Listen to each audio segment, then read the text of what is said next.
Long before LEGO released Barad Dur, a mock builder built his own tower and created this legendary photo.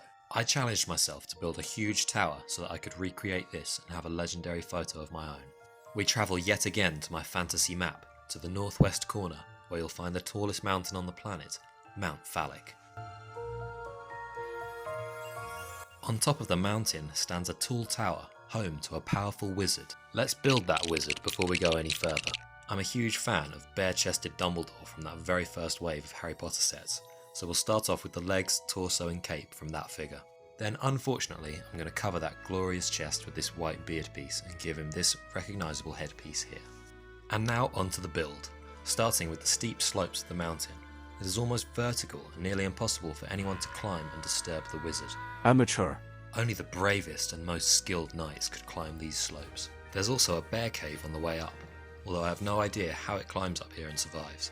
So let's see the whole tower, as well as my messy studio apartment, because the tower is way too big to fit on the table.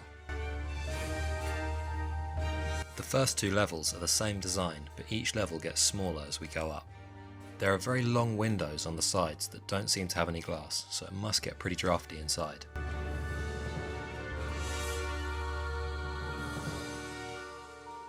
Up on the second level, we have the same design with the same drafty windows.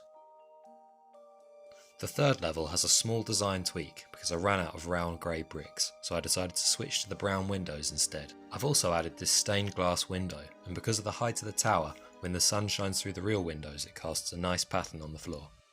And lastly, the top floor. This is the part I hate the most. I had grand visions of building a huge roof and spent days trying out different ways, but I did not have as many black wedges as I thought. This part of the mock fills me with rage, as it reminds me that I'm not yet worthy of the rank of Master Builder. But we do not grant you the rank of Master. Take a seat, young Skywalker. Anyway, moving round to the interior of the tower next. Starting at the ground floor, we have the potion room. If the wizard is brewing potions, he'll need to hide his ripped chest in case boiling liquid hops out and burns him, so it's time for an outfit change. Let's use that old Professor Snape leg and torso, also from the first Harry Potter wave. There's a big cauldron boiling away over a fire in the middle of the room. I built a small chamber and used this interesting piece over the top to cast an orange light and look like the fire.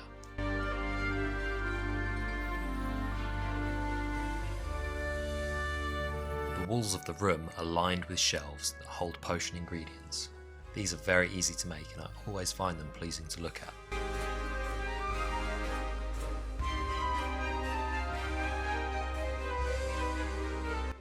Up on the second floor we have the library, but we can't sit in the library in our dirty potion clothes, so let's give the wizard his reading attire.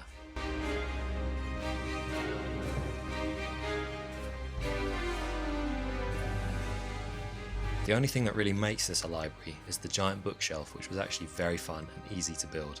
It uses snot bricks and lots of different tiles to look like books.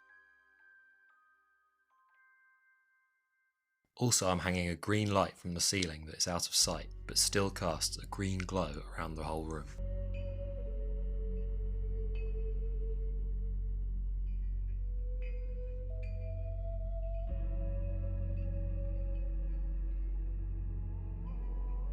Other than this though, there's not much going on in the library, so I've added a little podcast setup for the wizard. So you just sell silk? Yes, and it has made me very rich. Have you tried DMT?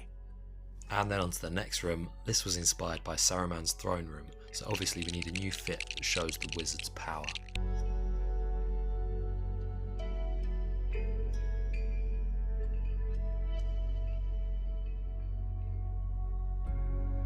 His throne is very high up, so he has to use magic to get up there.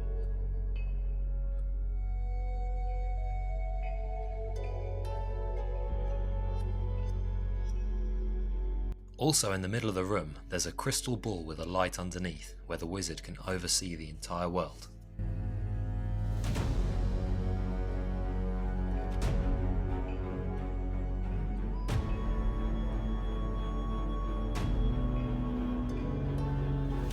And now, it's time to recreate that epic photo with myself in the tower.